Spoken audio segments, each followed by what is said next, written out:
So hello everyone, this is Eliezer Finehas and you're watching Eliezer Educational Academy।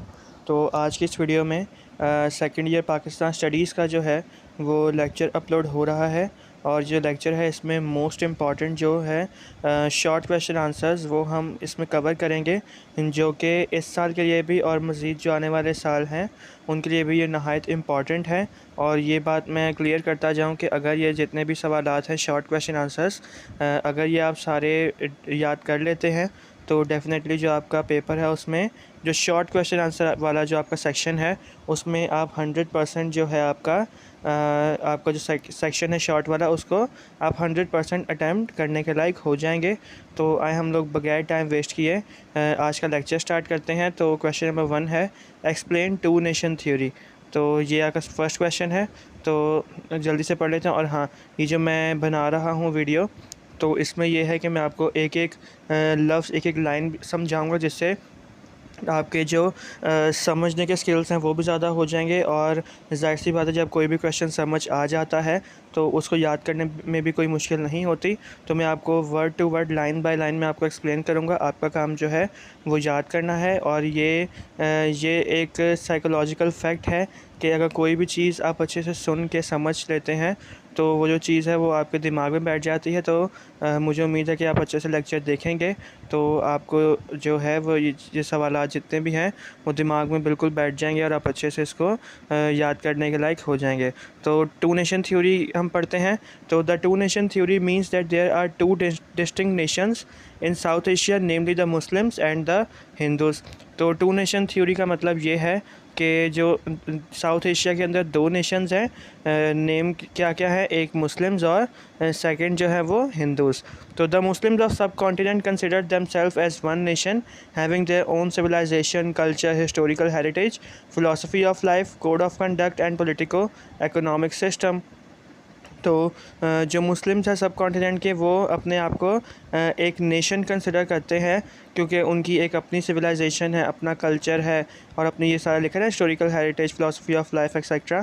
तो ये सारी चीज़ें लिखी हैं क्योंकि ये मुस्लिम्स की अपनी हैं। तो इस वजह से जो मुस्लिम्स हैं वो अपने आप को एक सेपरेट नेशन कंसिडर करते हैं। फिर आगे पढ़ते हैं all these are based on the teaching of Islam. और ये सब चीज़ें जो हैं वो इस्लाम की टीचिंग के अकॉर्डिंग है। The concept of separate national identity for Muslims is rooted in history. तो ये जो कॉन्सेप्ट है ना, जो मुस्लिम्स चाहते थे कि हमारी जो है वो हमारी एक मुख्तलिफ एक आइडेंटिटी हो, मुख्तलिफ शनाख्त हो हमारी। तो ये तो शुरू से ही मतलब हिस्ट्री में ही मुस्लिम्स के लिए लिखा हुआ था। हाउएवर फिर भी Sir Syed Ahmad Khan was the first Muslim political leader who used the word nation for the Muslims of South Asia। फिर भी जो सर सैयद अहमद ख़ान थे वो पहले ऐसे मुसलमान लीडर थे जिन्होंने मुस्लिम्स साउथ एशिया के मुस्लिम्स के लिए नेशन लफ्ज़ यूज़ किया। नेशन मतलब कौम, तो कौम का लफ्ज़ यूज़ किया साउथ एशिया के मुस्लिम्स के लिए। तो when he realise that Hindus were trying to destroy the Muslim civilisation and culture. तो जब सर सैयद अहमद ख़ान साहब को ये पता चला कि जो हिंदूज़ हैं वो जो मुस्लिम कल्चर है और मुस्लिम सिविलाइजेशन को डिस्ट्रॉय करना चाहते हैं, तो उन्होंने क्या किया, he exhorted the Muslims to stand on their own feet to safeguard their national and cultural identity.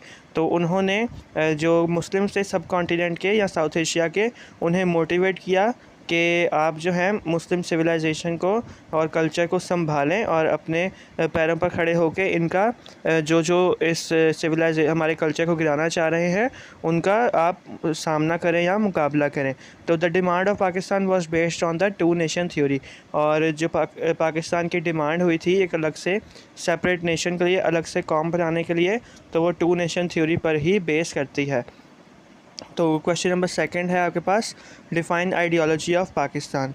तो ये पढ़ लेते हैं। तो Pakistan emerged on the face of the globe as an uphold of Islamic ideology and not on territorial ground.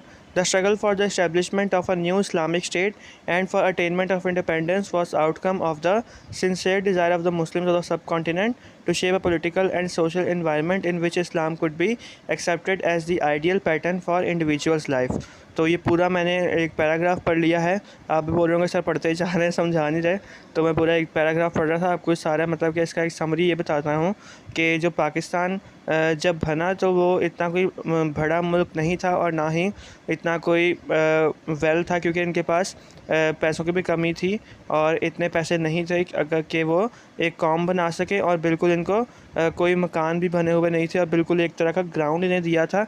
और पाकिस्तान जब बना था वो इसी चीज़ से बना था कि एक ऐसी नेशन हो, एक ऐसी जगह हो जहाँ पर जो इस्लाम के लोग हैं, मुस्लिम लोग जो हैं, वो इस्लाम की टीचिंग को बिल्कुल आज़ादाना तौर पर अच्छे से परफॉर्म कर सकें इस्लाम की टीचिंग को, और कोई भी उन्हें रोकने वाला ना हो। तो ideology of Pakistan is an Islamic ideology which based on basic principle दस ओनली सॉवरेन इज़ ऑलमाइटी अल्लाह। तो जो आइडियोलॉजी है पाकिस्तान की वो इस्लामिक आइडियोलॉजी है और वो इसी प्रिंसिपल पर बनी कि the only sovereign is almighty Allah. जो हमारा एक ही जो रहनुमा है, एक लीडर है, वो कौन है? ऑलमाइटी अल्लाह है।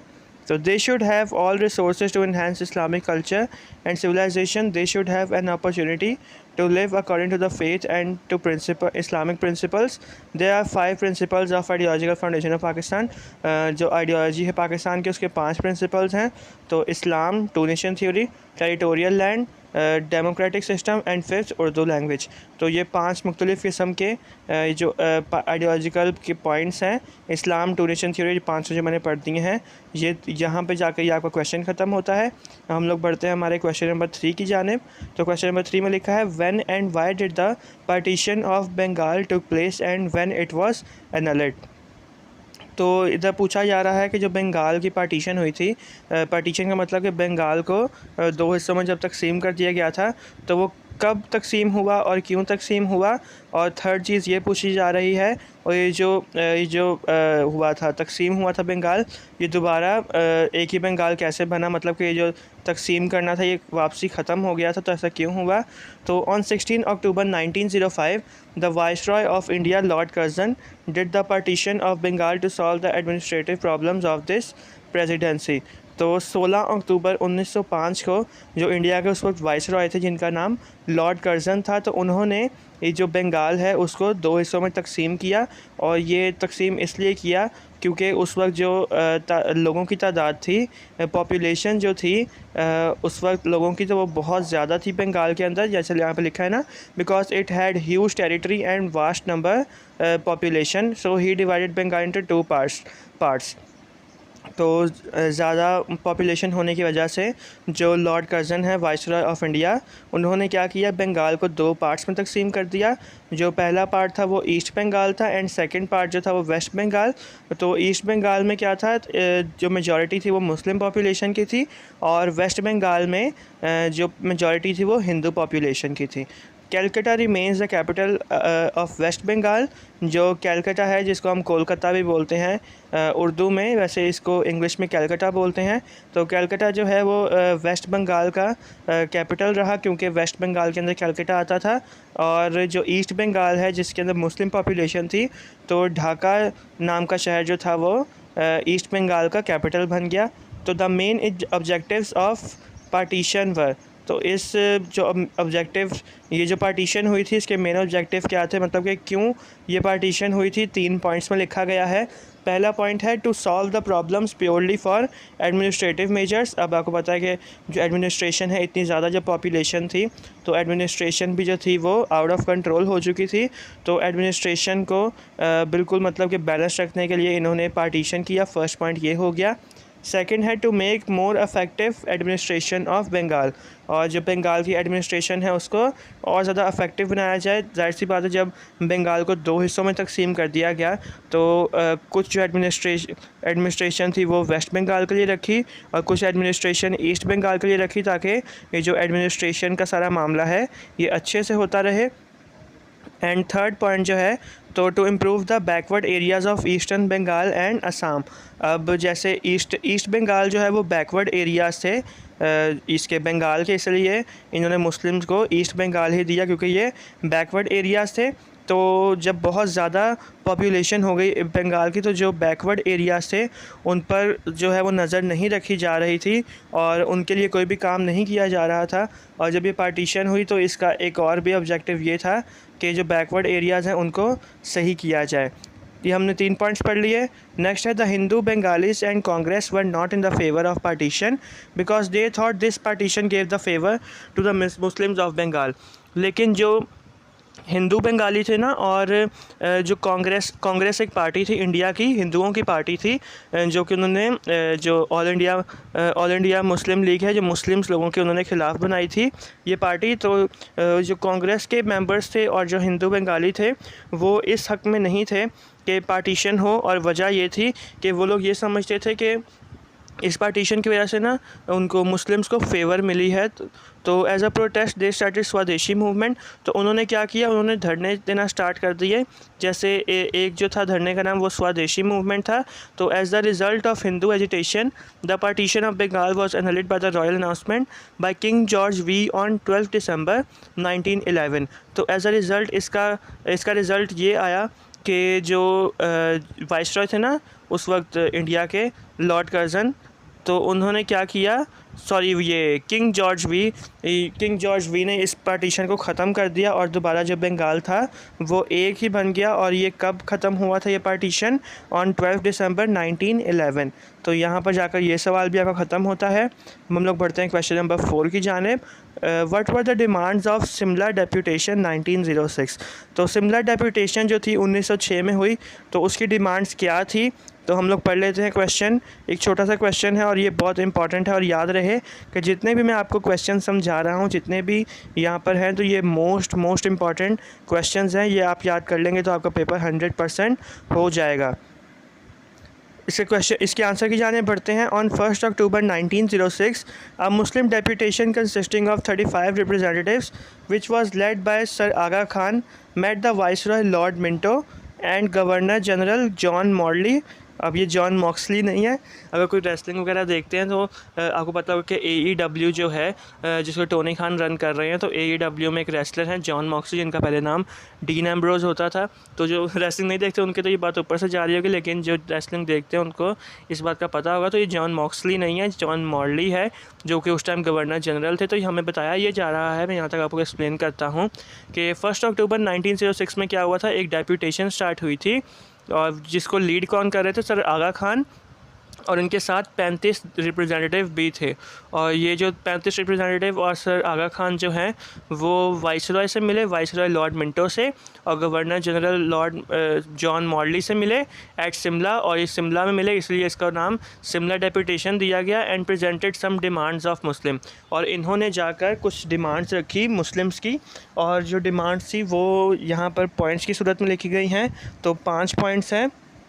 फर्स्ट पॉइंट है Muslims must be given weightage in all elected bodies. जितनी भी इलेक्टेड बॉडीज़ हैं उसमें मुस्लिम्स को भी हिस्सा लेना चाहिए। Second, separated electorate and weightage, और जो वो हैं मुस्लिम्स जो हैं उनके लिए सेपरेट इलेक्शंस होने चाहिए, और उन्हें वेटेज का मतलब ये नहीं कि वज़न तोला जाए तो वेटेज का मतलब ये है कि उन्हें थोड़ी अहमियत दी जाए। थर्ड है representation in university senate and syndicates, और जो इनका सैनेट है वहाँ पर रिप्रेजेंटेशन देने का मौका दिया जाए। Fourth point, to grant the establishment of Muslim university, और ये लोग ये भी चाहते थे कि एक मुस्लिम यूनिवर्सिटी भी बने, और लेकिन वो जो हिंदू लोग हैं वो ये नहीं बनाने दे रहे थे। तो एक और भी इनका ये वो था, उन्होंने ये डिमांड रखी कि मुस्लिम यूनिवर्सिटी भी बनाने की इजाज़त दी जाए। फिफ्थ पॉइंट है employments for Muslims in civil, military and judiciary departments, और ये लोग जो हैं हिंदू लोग जो थे वो मुस्लिम्स को बिल्कुल भी एम्प्लॉयमेंट्स नहीं देते थे, नौकरियां नहीं देते थे। तो इनका ये भी डिमांड में शामिल था कि जो मुस्लिम्स हैं उन्हें सिविल, मिलिट्री और जुडिशरी डिपार्टमेंट में इनको जॉब दी जाए। Question number 5, When and why did the Khilafat movement started?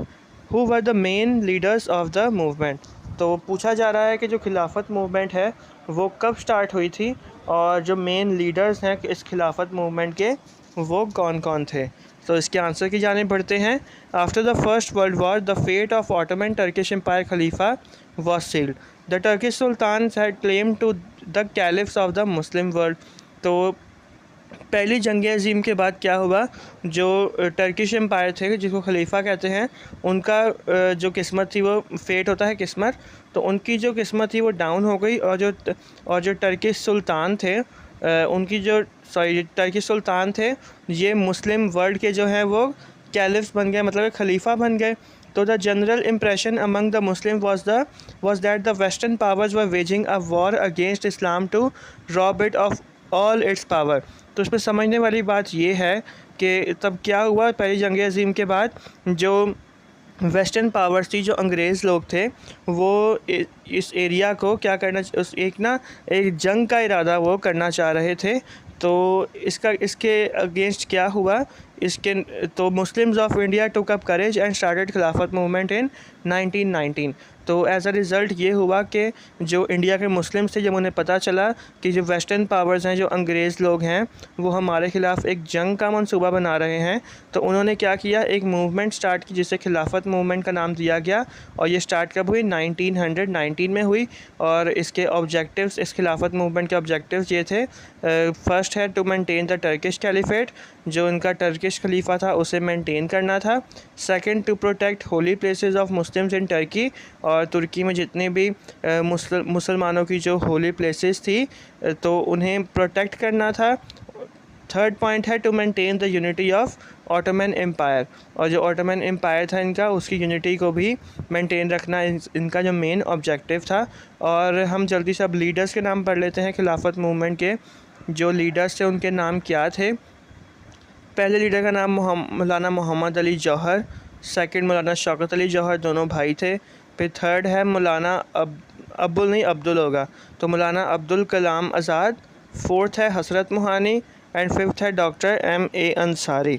तो ये 5 आपके पास ये लीडर्स हैं जिन्होंने मेन किरदार अदा किया खिलाफत मूवमेंट के अंदर। अब हम लोग बढ़ते हैं अपने क्वेश्चन नंबर 6 की जानिब। तो क्वेश्चन नंबर 6 में लिखा है, right the AIIMS and objectives of all India Muslim league. All India Muslim League जो पार्टी थी उसके एम्स बताने हैं एंड ऑब्जेक्टिव्स बताने हैं कि ये क्यों बनी। तो all India Muslim League was founded on 30 December 1906। All India Muslim League जो पार्टी थी वो 30 दिसंबर 1906 को वजूद में आई in the annual meeting of Mohammedan educational conference at Dhaka. तो ढाका के अंदर एक मोहम्मदन एजुकेशनल कॉन्फ्रेंस हुई थी 1906 में, तो उसकी एनुअल मीटिंग के अंदर ये मुस्लिम लीग क़याम में आई। तो the initial AIIMS and objectives जो थे ऑल इंडिया मुस्लिम लीग के, वो पॉइंट्स में गिवन है। फर्स्ट पॉइंट है to promote among the Muslims of India feeling of loyalty to the British government and to remove any misconception that may arise as to the intentions of government with regard to any of its measure. तो इसका पहला M ये था कि जो Muslims हैं India के, वो अपनी लॉयल्टी को शो करेंगे ब्रिटिश गवर्नमेंट को, और ब्रिटिश गवर्नमेंट के दिमाग में कोई भी ऐसा मिसकंसेप्शन है जिससे ये पता चले कि मतलब कि जो मुस्लिम्स हैं वो इनके ख़िलाफ़ हैं ब्रिटिश गवर्नमेंट के, तो ऐसा कोई भी अगर मिसकंसेप्शन है तो वो दूर किया जाए ब्रिटिश गवर्नमेंट के दिमागों से।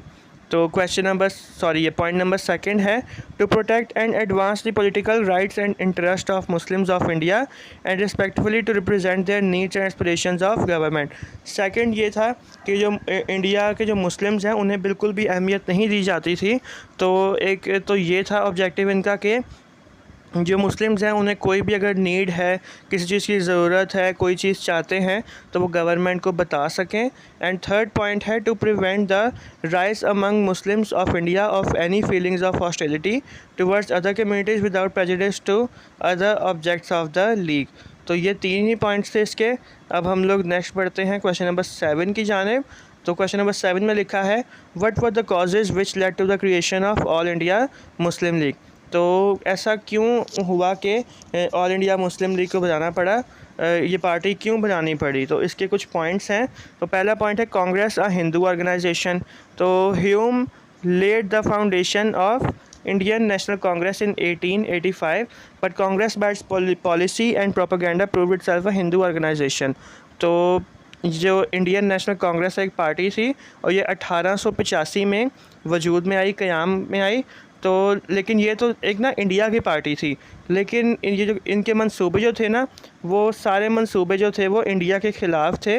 तो इसी वजह से सॉरी इंडिया के मैं बोल रहा हूँ, मुसलमानों के ख़िलाफ़ ये लोग जा रहे थे, और जिससे प्रूफ होता है कि ये जो पार्टी थी ये एक हिंदू पार्टी थी, ना कि इंडियन पार्टी।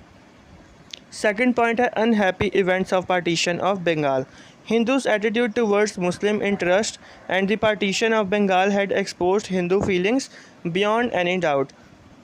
तो ये है कि ये जो पार्टी है ये बिल्कुल मुस्लिम्स के अगेंस्ट काम कर रही थी, मुस्लिम्स को बिल्कुल भी अहमियत नहीं दी जा रही थी, जिसे पता चल रहा था कि ये जो इनकी फीलिंग्स हैं ये बिल्कुल भी सही नहीं है टुवर्ड्स मुस्लिम। थर्ड पॉइंट है safe guard for Urdu Hindi controversy was one of the causes of the creation of Muslim league. अब जैसे कि आपको पता है कि पहले के ज़माने में उर्दू बोली जाती थी, जो कि मुस्लिम्स की जो मेन लैंग्वेज थी वो उर्दू थी। तो ये जो इंडिया के लोग थे, हिंदू लोग थे, ये हिंदी को लाए जो कि उर्दू से मिलती जुलती थी, और ये लोग चाहते थे कि हिंदी जो है वो एक नेशनल लैंग्वेज हमारी बन जाए, और जिसमें ये कामयाब भी हो गए थे। ये मैं आपको एडिशनल बात बता रहा हूँ कि इन्होंने जो इनकी हिंदी लैंग्वेज है उसको नेशनल लैंग्वेज बना लिया था। फिर फोर्थ आता है propaganda against Islam. Some Hindu leaders had raised the slogan India is for Hindus only।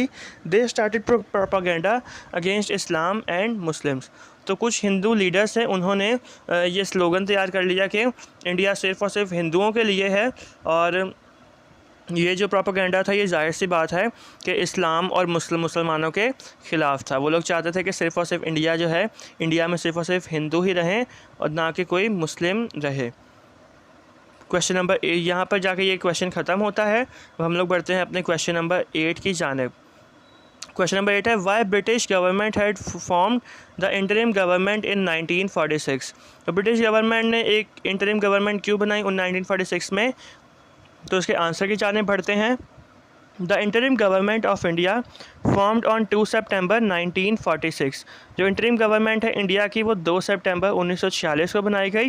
From the newly elected constituent assembly of India had the task of assisting the transition of British India to independence. तो ये जो है ना, ये इन्होंने जो government बनाई थी इंटरिम गवर्नमेंट ऑफ इंडिया, ये इंडिया वालों ने ही बनाई थी, और ये उस वक्त बनाई गई जब इंडिया को नया नया इख्तियार दिया गया था, हिंदू लोगों को जो नया नया इख्तियार दिया गया था। At the task of assisting the transition of British India to independence it remained in place until 15 August 1947 the date of the independence of and partition of India and the creation of Pakistan. तो देखें, मैं आपको बताता हूँ कि 2 सितंबर 1946 को जो पाकिस्तान है वो और इंडिया बिल्कुल अलग नहीं हुए थे। तो उससे पहले जब मतलब कि बातें चल रही थी अलग होने की, तो उन्होंने एक इंटरिम गवर्नमेंट बनाई। इंटरिम गवर्नमेंट का मतलब कि वक्ती तौर पर गवर्नमेंट बनाई कि जब तक ये जो पार्टीशन है या अलहदगी है नहीं हो जाती, तो उतनी देर तक ये इंटरिम गवर्नमेंट काम करेगी। तो 1946 से लेके 15 अगस्त 1947 तक ये इंटरिम गवर्नमेंट चली, और फिर जो है सक्सेसफुली जो 2 नेशंस हैं वो जो इंडिया एंड पाकिस्तान जो है वो अलग अलग हो गई, और ये इंटरिम गवर्नमेंट भी ख़त्म हो गई। फिर आता है हमारे पास question number 9, what do you know about Aligarh movement. तो अलीगढ़ मूवमेंट के बारे में आप क्या जानते हैं। इसका हम आंसर पढ़ लेते हैं। After the war of independence 1857 the British did not trust the Muslims. जब 1857 में वॉर ऑफ इंडिपेंडेंस हुई तो जो ब्रिटिश हैं वो मुसलमानों पर बिल्कुल भी भरोसा करना उन्होंने छोड़ दिया। As a result they adopted a policy of operation and repression towards the Muslim. The suffering of Muslims multiplied when they refused to adopt the system of education introduced by the British। तो भाई मैंने अभी आपको बताया कि 1857 जब war of independence हुई थी, उसके बाद ब्रिटिश लोग जो थे वो मुस्लिम्स पर बिल्कुल भी भरोसा नहीं करते थे, और फिर ये हुआ कि वो बिल्कुल भी उनको मतलब कि मुँह लगाना ही छोड़ दिया। लिखा ना ऑपरेशन एंड रिप्रेशन, तो बिल्कुल मुँह लगाना छोड़ दिया ब्रिटिश लोगों ने, और उनकी ये जो सफरिंग्स है ना मुस्लिम्स की, ये और ज़्यादा तब बढ़ी जब जो इंग्लिश एजुकेशन जैसा सिस्टम है, जैसे आप लोग ये एजुकेशन कर रहे हैं, ये आपको पता है कि इसमें आपका ही भला है, किसी और का नहीं है। तो उस वक्त क्या हुआ, जो मुसलमान थे उन्होंने ये जो एजुकेशन है, ब्रिटिश एजुकेशन है, इसको हासिल करने से मना कर दिया, और जिसकी वजह से ये जो मुस्लिम्स हैं और बिल्कुल डाउन जाते गए। और इसकी वजह ये थी कि जाहिर सी बात है कि वो जो ब्रिटिश लोग जो थे वो वेल एजुकेटेड थे, और जो मुस्लिम्स थे उन्होंने जब मना कर दिया, किसी ने भी मॉडर्न एजुकेशन हासिल नहीं की, और वो जितनी भी जॉब्स थी जिसके लिए अच्छी जॉब्स के लिए जिसके लिए पढ़ाई रिक्वायर होती है, तो वो इससे दूर रह गए। तो इस वजह से जो मुस्लिम्स हैं उनकी जो है मुश्किलात हैं उनमें मज़ीद इजाफ़ा होता गया। तो the result was that the Muslims could not acquire modern education and were kept away from reasonable government jobs। ये मैंने अभी आपको बात बता दी। Sir Syed Ahmad Khan was first Muslim leader who diagnosed the cause of gradual decline of the status of Muslim community। अब बाद में जाकर जब सर सैयद अहमद ख़ान आए तो उन्होंने इस बात को मद्देनज़र रखा और रियलाइज़ किया कि क्यों जो मुस्लिम्स हैं वो दिन ब दिन पीछे की जानिब जाते जा रहे हैं, बैकवर्ड जाते जा रहे हैं। तो उन्हें इस बात का रियलाइज़ हुआ कि जो मॉडर्न एजुकेशन है वो लाजमी है, क्योंकि सर सैयद अहमद ख़ान थे, उन्होंने खुद जो है वो मॉडर्न एजुकेशन एक्वायर की थी। Then he decided to take necessary steps and started a great movement called Aligarh movement. तो फिर इन्होंने जो सर सैयद अहमद ख़ान ने इन्होंने जितने मुमकिन कदम थे उन्हें उठाया, मुमकिन स्टेप्स को लिया, और इन्होंने एक मूवमेंट स्टार्ट की जिसका नाम इन्होंने क्या रखा, अलीगढ़ मूवमेंट रखा। और इस अलीगढ़ मूवमेंट के ऑब्जेक्टिव्स क्या थे, आपको बोल्ड राइटिंग में नज़र आ रहा होगा। To create an atmosphere of mutual understanding between British government and the Muslims. तो पहला पॉइंट ये है कि अलीगढ़ मूवमेंट को बनाने का जो मेन मकसद था वो ब्रिटिश गवर्नमेंट और मुस्लिम्स के दरमियान में जो ताल्लुकात थे उन्हें अच्छा करना था। Second point, to persuade Muslims to learn English education, और जो मुस्लिम्स थे उन्हें इस तरफ माइल करना कि वो भी इंग्लिश एजुकेशन हासिल करें। Third point, to persuade Muslims to abstain from politics of agitation, और जितने मुस्लिम्स हैं, एब्सटेन मतलब होता है परहेज़, तो उन्हें ये बोला था कि ये जितनी भी पॉलिटिक्स होती है, सियासत वाली चीज़ों से दूर रहें, परहेज़ करें। And fourth and last point है, to produce an intellectual class from amongst the Muslim community, और जब मुस्लिम कम्युनिटी में से अच्छे लोग और पढ़े लिखे लोग निकालना इस अलीगढ़ मूवमेंट का मेन ऑब्जेक्टिव्स थे। तो यहाँ पर जाकर ये अलीगढ़ मूवमेंट वाला सवाल ख़त्म होता है। हम लोग बढ़ते हैं अपने क्वेश्चन नंबर 10 की जानिब। तो क्वेश्चन नंबर 10 में लिखा है, what was the significant achievement of Lucknow pact 1916। तो लखनऊ पैक्ट जो 1916 में हुआ था उसकी क्या अचीवमेंट थी, उसके क्या फ़ायदे थे। तो इसका आंसर हम लोग पढ़ लेते हैं जल्दी से। Due to the efforts of Quaid-e Azam a political agreement was made between the Muslim League and the Congress at Lucknow. तो कायदे आज़म की मेहनत से, उनकी एफ़र्ट से एक पॉलिटिकल एग्रीमेंट साइन हुआ किन के दरमियान, मुस्लिम लीग के दरमियान और कांग्रेस। मुस्लिम लीग एक पार्टी थी मुसलमानों की, और कांग्रेस जो थी वो हिंदुओं की पार्टी थी। और ये जो पॉलिटिकल एग्रीमेंट जो बना ये लखनऊ के अंदर बना, इसलिए इसको लखनऊ पैक्ट का नाम दिया गया। This agreement known as Lucknow pact, though this pact first time Congress recognize the separate status of Muslims and also accepted the demand of separate electorate for the Muslims। तो कायदे आज़म ने उन्हें इस तरफ माइल किया, और फिर कांग्रेस ने मान लिया कि उन्होंने जो मुस्लिम्स हैं उनको एक मुख्तलिफ स्टेटस की हैसियत से जाना। और एक और इनकी जो डिमांड थी कायदे आज़म साहब की वो ये थी कि जो मुस्लिम्स हैं उनके लिए सेपरेट इलेक्टोरेट किए जाए, मतलब कि सेपरेट इलेक्शंस हो मुस्लिम्स के लिए। तो इस बात को भी कांग्रेस ने माना, लेकिन वो वक्ती तौर के लिए माना। हम लोग आगे जाकर पढ़ते हैं।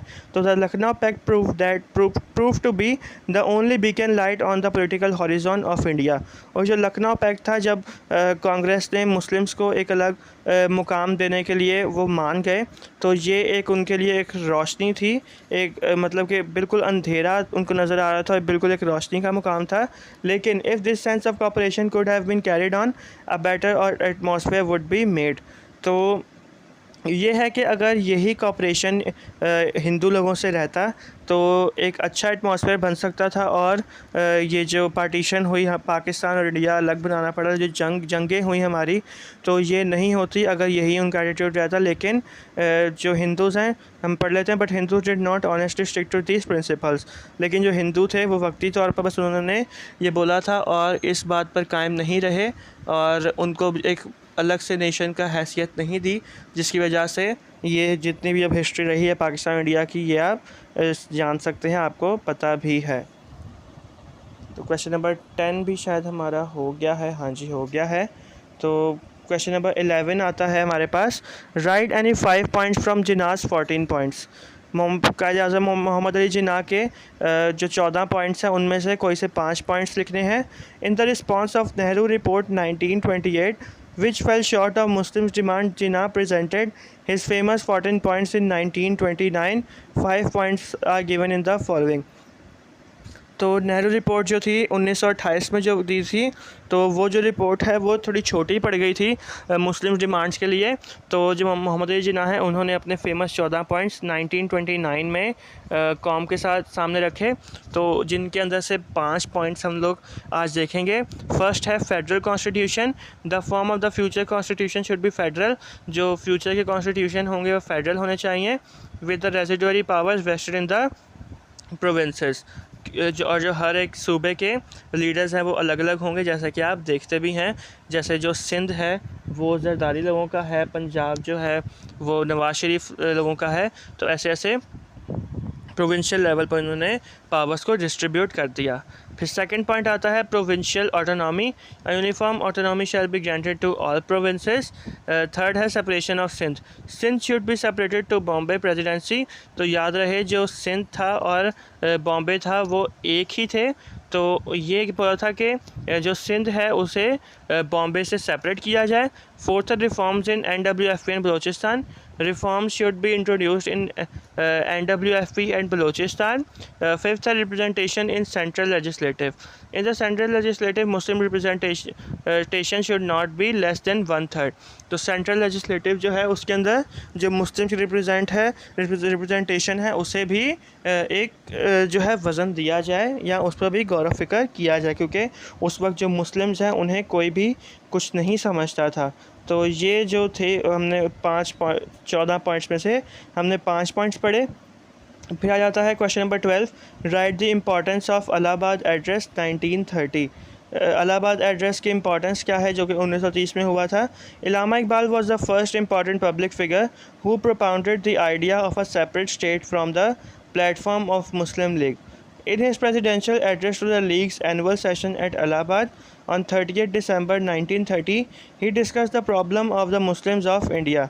तो भाई इसमें फर्स्ट ऑफ ऑल ये बताया जा रहा है इलामा इकबाल जो थे वो पब्लिक फिगर थे, ठीक है, उन्हें बहुत सारे लोग जानते थे और वो एक मुस्लिम लीग के पार्ट थे और वो एक प्रेसिडेंट भी बन गए थे मुस्लिम लीग में। तो उन्होंने एक प्रेसिडेंशियल एड्रेस दिया था इलाहाबाद में, जो उनका एनुअल सेशन हुआ था 30 दिसंबर 1930 को। तो उन्होंने एक प्रेसिडेंशियल खिताब किया था जिसको एड्रेस कहते हैं। He discuss the problems of the Muslims of India, और उस किताब के अंदर जो इलामा इकबाल हैं साहब हैं, उन्होंने जो मुस्लिम्स इंडिया के अंदर जो मुस्लिम से जो मुश्किलात उन्हें फ़ेस करनी पड़ रही थी उन सारी बातों के बारे में बताया। He said that the principles of European democracy could not be applied to India. और इन्होंने ये बोला कि यूरोपियन की जितने भी जमहूरियत है वो बिल्कुल भी इंडिया पर अप्लाई ना हो। The Muslims of India were the only Indian people who could be described as a nation. तो और यह भी बताया कि जो इंडिया के मुस्लिम्स हैं वो वाहिद ऐसे लोग हैं जिन्हें एक नेशन डिस्क्राइब किया जाता है, जैसा कि हमने पहले पढ़ा, क्योंकि उनका अपना कल्चर था, अपनी सिविलाइजेशन थी, अपना कोड ऑफ कंडक्ट था, अपनी लिविंग लाइफ थी।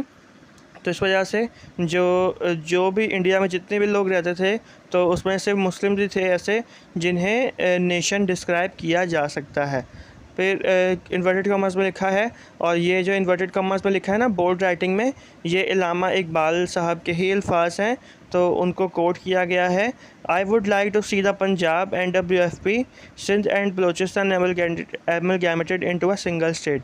तो उन्होंने इलामा इकबाल ने ये बोला कि मैं पंजाब, खैबर पख्तूनख्वा, सिंध और बलूचिस्तान को, इन चारों सूबों को एक ही स्टेट में देखना चाहता हूँ, जैसा कि बाद में हुआ भी। बिल्कुल ये चारों सूबे ही पाकिस्तान में आए।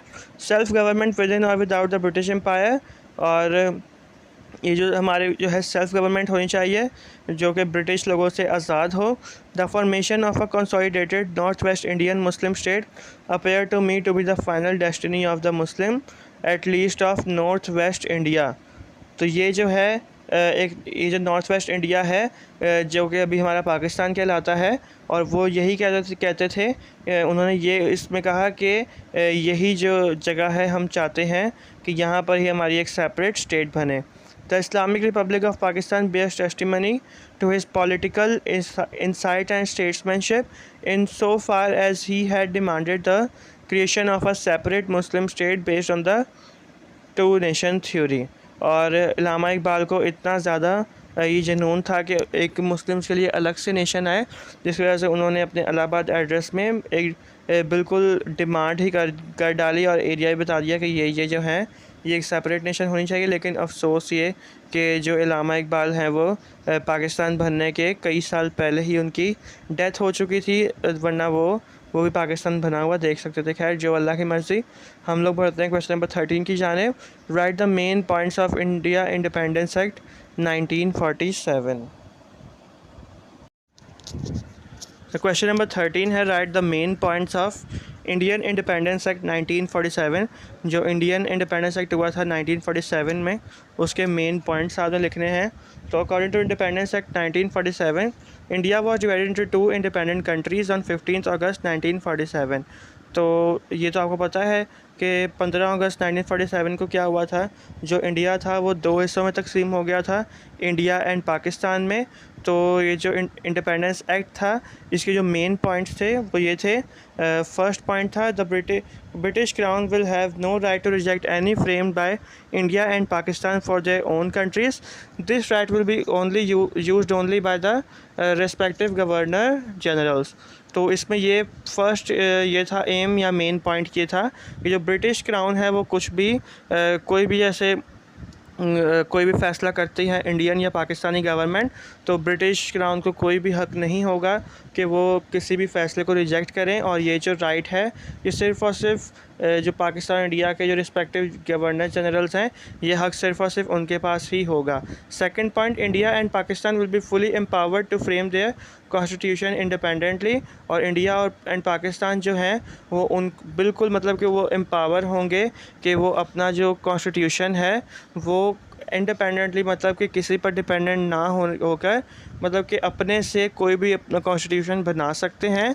थर्ड है, so long as both the countries do not complete their own constitutions the government will run in accordance with the existing government of India act 1935। और ये बात थी कि जब तक ये जो कंट्रीज़ हैं अपना एक पर्सनल कॉन्स्टिट्यूशन नहीं बना लेते, तो तब तक जो है ये इंडिया और पाकिस्तान वो दोनों जो 1935 से एक इनका इंडियन एक्ट चल रहा था, कॉन्स्टिट्यूशन चल रहा था, उसी के अकॉर्डिंग चलेंगी। फोर्थ पॉइंट है, all the pacts accepted between the British government and royal state will become null and void. और जितनी भी बातें जो थी और जो ब्रिटिश लोगों ने या रॉयल स्टेट ने जो एक्सेप्ट की गई थी उनको बिल्कुल ख़त्म कर दिया जाएगा। एंड लास्ट पॉइंट जो था इंडियन इंडिपेंडेंस एक्ट का, the legislative supremacy of the two dominions. मतलब कि ये जो ये दोनों जो कौमें होंगी इन पे पूरा मतलब कि पावर होगी इनके लिए। फिर क्वेश्चन नंबर 14 आता है right the importance of Pakistan resolution 1940। तो इसमें जो पाकिस्तान रेजोल्यूशन हुआ था 1940 का, इसकी अहमियत बतानी है, इंपॉर्टेंस बतानी है। तो ये एक लंबा चौड़ा सवाल है, देख लेते हैं। ऑन 23 मार्च 1940, 23 मार्च 1940 को क्या हुआ था, 27th annual session of Muslim League was held at Minto park, present Iqbal park, Lahore. और ये जो 27वां एनुअल सेशन हुआ था ऑल इंडिया मुस्लिम लीग का मिंटो पार्क पर, जिसको अभी इकबाल पार्क कहा जाता है, जो कि लाहौर में वाक़या है, अंडर द प्रेसिडेंटशिप ऑफ कायद आज़म। और ये जो एनुअल सेशन है ये किसने मुनक्किद करवाया था, ये कायद आज़म मोहम्मद अली जिन्ना ने मुनक्किद करवाया था। The resolution moved by the chief minister of Bengal Maulvi Fazlul Haq on 23 March and it was seconded by Chaudhry Khaliquzzaman from UP. तो फर्स्ट ऑफ़ ऑल भाई ये जो रेज़ोल्यूशन है ये चीफ़ मिनिस्टर जो थे बंगाल के मौलवी फ़ज़लुल्लाह उन्होंने किया था, और चौधरी खालिक उज़ ज़मान जो कि यूपी से बिलोंग करते थे उन्होंने किया था, and further supported by other prominent leaders. और इस रेज़ोल्यूशन को दूसरे जो लीडर्स हैं, काफ़ी बड़े बड़े लीडर्स थे, उन्होंने भी सपोर्ट किया था। It was from then onwards the Muslim league's policy was clear that it did not want a united India, because through a parliamentary system of government Hindu majority would nullify cancel Muslims interest। तो ये जो था ये पूरा annual session जो हुआ था मुस्लिम league का, इसके अंदर जो जितने भी लीडर्स थे उन्होंने ये बात डिसाइड की थी कि उन्हें एक यूनाइटेड इंडिया नहीं चाहिए, बल्कि इंडिया जो है वो तकसीम होना चाहिए, क्योंकि जो हिंदू लोग जो थे वो अपनी पावर्स का इस्तेमाल करते हुए मुस्लिम्स को बिल्कुल अपने आप से कैंसिल करना चाह रहे थे और बिल्कुल भी उन्हें अहमियत नहीं दी जा रही थी। There were no alternative, the Muslims of India would not be satisfied by anything else, this way lay clear and open to Pakistan. उन्होंने बोला था कि किसी भी वजह से जो मुस्लिम्स है उन्हें सेटिस्फाई नहीं किया जा सकता।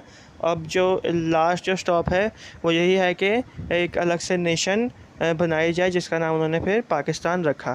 Question number 15, right the main points of Pakistan resolution. तो ये 5 रेजोल्यूशन है, ये ऊपर वाली बात मैं नहीं पढ़ूँगा। तो फर्स्ट ऑफ़ ऑल जो फेडरल स्कीम थी वो अनएक्सेप्टेड हो गई थी, उसे एक्सेप्ट नहीं किया गया था। जो फर्स्ट देखिए, federal scheme which was introduced in the subcontinent is completely unsuitable due to the peculiar situation of the country, and it is also unacceptable for the Muslim India independent states. Geographically contiguous units are demarcated into regions which should be so constituted। So यार ये 5 points हैं, बहुत लंबा चौड़ा सवाल है, video की duration बहुत ज़्यादा पहले ही हो गई है, तो ये आप खुद ही पढ़ लीजिएगा। ये मैं स्किप करवा रहा हूँ और इसका वजह यही है कि वो जो है आंसर है बहुत लंबा है और ड्यूरेशन बहुत ज़्यादा हो गई है। क्वेश्चन नंबर 16 की तरफ जंप करते हैं। बाकी इसका आंसर आपने देख लिया होगा, आप लोग वीडियो पॉज करके इसको लिख सकते हैं। तो क्वेश्चन नंबर 16 है, right 2 sentences of given years event.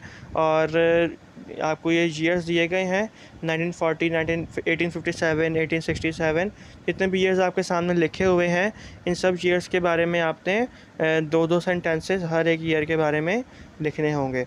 Question number 17 की जानिब आते हैं। तो discuss the importance of objective resolution 1949। तो 1949 का जो ऑब्जेक्टिव रेजोल्यूशन था उसकी अहमियत बतानी है, उसकी इम्पॉर्टेंस क्या है। तो इसका आंसर जल्दी से पढ़ लेते हैं। Objective resolution was presented on 12 March 1949 in the first constituent assembly. Objective resolution 12 मार्च 1949 को प्रेजेंट किया गया फर्स्ट कॉन्स्टिट्यूएंट असेंबली के अंदर। This resolution is of fundamental importance in the history of constitutions making of Pakistan, because from the first constitution of 1956 till the constitution of 1973 present constitution, whatever constitution was framed it was based on this objective resolution। और ये जो 1949 का जो objective resolution था, देखिए मैं पूरा paragraph पढ़ लेता हूँ फिर मैं आपको समझाता हूँ ताकि आपको अच्छे से समझ आ जाए। ऐसे मैं टुकड़ों में समझाऊंगा तो आपको सही से समझ नहीं आएगी। तो ऑब्जेक्टिव रेजोल्यूशन की इंपॉर्टेंस इस वजह से है। तो 1956 में जो कॉन्स्टिट्यूशन बनाया गया और फिर 1973 तक जितने भी कॉन्स्टिट्यूशन बनाए गए, और याद रहे कि अभी जो फ़िलहाल जो कॉन्स्टिट्यूशन चल रहा है वो 1973 कॉन्स्टिट्यूशन ही चल रहा है। तो जितने भी कॉन्स्टिट्यूशन बनाए गए 1956 से लेकर 1973, तो वो इसी ऑब्जेक्टिव रेजोल्यूशन पर बेस करके कॉन्स्टिट्यूशन बनाए गए। तो it proclaim that the future constitution of Pakistan would not B modelled on European pattern. और इसमें ये बात क्लियर की गई कि पाकिस्तान में जितने भी फ्यूचर कॉन्स्टिट्यूशन होंगे वो कोई भी यूरोपियन पैटर्न, मतलब कि जैसे जो अंग्रेज़ी पैटर्न पर कॉन्स्टिट्यूशंस नहीं होंगे, but on the ideology and democratic faith of Islam. और इस्लाम के कहे हुए बातों पर ही जो पाकिस्तान के कॉन्स्टिट्यूशन है वो बनाया जाएगा इस्लाम की टीचिंग के according. At the time it was passed, Mr. Liaquat Ali Khan called it the most important occasion in the life of this country, next in importance only to the achievement of independence। और लियाकत अली ख़ान ने बोला था कि ये जो objective resolution है ये सबसे इम्पॉर्टेंट पार्ट है पूरी कंट्री की लाइफ के अंदर, ये सबसे इम्पॉर्टेंट पार्ट है। कौन सा ऑब्जेक्टिव रेजोल्यूशन? 1949 का। Question number 18, given if 5 Islamic provisions of 1973 Constitution of Pakistan। तो कोई से पाँच कॉन्स्टिट्यूशन 1973 कॉन्स्टिट्यूशन के इस्लामिक प्रोविजंस बताने हैं। तो ये जो पैराग्राफ है ये मैं नहीं पढ़ूंगा, डायरेक्ट पॉइंट्स की जानिब आएंगे। तो फर्स्ट है ऑफिशियल नेम। तो 1973 कॉन्स्टिट्यूशन में ऑफिशियल नेम हुआ कि पाकिस्तान का जो ऑफिशियल नेम होगा वो होगा Islamic Republic of Pakistan. Second है स्टेट रिलीजन, और जो इस्लाम है उसे एक ऑफिशियल रिलीजन या state religion of Pakistan consider किया गया। थर्ड पॉइंट है सॉवरेनिटी बिलोंग्स टू अल्लाह, और जितना भी मतलब, और मैं आपको बता दूं इसका मतलब कि मैं आपको ओवरव्यू दे रहा हूं कि जो भी हमारा मतलब कि हमारा लीडर है वो अल्लाह है, इसके अलावा कोई भी लीडर नहीं है। और जितने भी ये जो पाकिस्तान है ये जो है ये हमेशा इस्लामिक टीचिंग के अकॉर्डिंग ही चलेगा। फिर है fourth definition of a Muslim. The constitution also gives the definition of a Muslim. इस कॉन्स्टिट्यूशन में मुस्लिम की डेफिनेशन भी दी गई। A person who believes in तौहीद और oneness of Allah and in the absolute and unqualified finality of the prophethood of Hazrat Mohammad peace be upon him as the last prophet of Allah has described as a मुस्लिम। तो इसमें मुस्लिम की definition ये दी गई कि ऐसा इंसान जो कि तौहीद मतलब कि जो इंसान ये मानता है कि अल्लाह एक है, और जो कि ये भी मानता है कि जो हज़रत मोहम्मद हैं वो अल्लाह के आखिरी पैगंबर हैं, तो वो ही जो है वो मुस्लिम होता है। ये एक ऑफिशियल डेफिनेशन ऑफ मुस्लिम इन्होंने 1973 के कॉन्स्टिट्यूशन में बताई।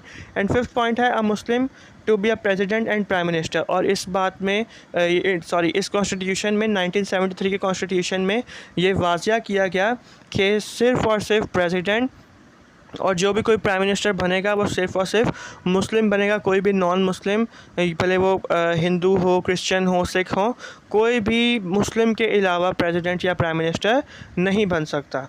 Question number 19, name the historical places of Pakistan. तो कुछ हिस्टोरिकल प्लेसेस बतानी है। ये ऐसे भी सवालात लाजमी आते हैं, बिल्कुल छोटे छोटे सवालात भी पीएचडी के पेपर में आते हैं, तो इनको बिल्कुल भी आप नहीं कर सकते स्किप। तो क्वेश्चन नंबर 19 में पूछा गया है कुछ पाकिस्तान की हिस्टोरिकल प्लेसेस बतानी है। तो 8 यहाँ पर लिखी हुई हैं, मैं पढ़ देता हूँ। Lahore fort, Shahi Qila, Badshahi mosque, Jahangir tomb, Shalimar garden, Masjid Wazir Khan Lahore, मस्जिद मोहब्बत खान पेशावर, जामिया मस्जिद ठट्टा एंड क्वेश्चन, और ये 8 पॉइंट में है मोहनजोदड़ो। ये 8 जो हैं ये हिस्टोरिकल प्लेसेस हैं पाकिस्तान की। फिर आता है question number 20, name the Sufis and saints of the subcontinent.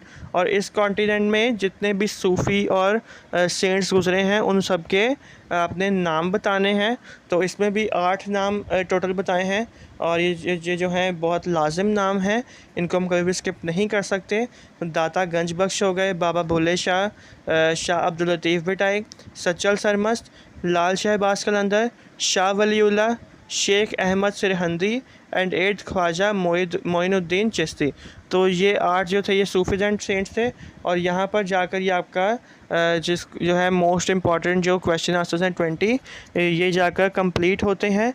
और ये मत समझिएगा कि हम लोग ये बस 20 क्वेश्चंस कर लेंगे तो हमारा पेपर हो जाएगा, तो ऐसा बिल्कुल भी नहीं है। इसका जो अभी यह है पार्ट 1 अपलोड हुआ है, और पार्ट 2 जो है वो कल अपलोड हो जाएगा।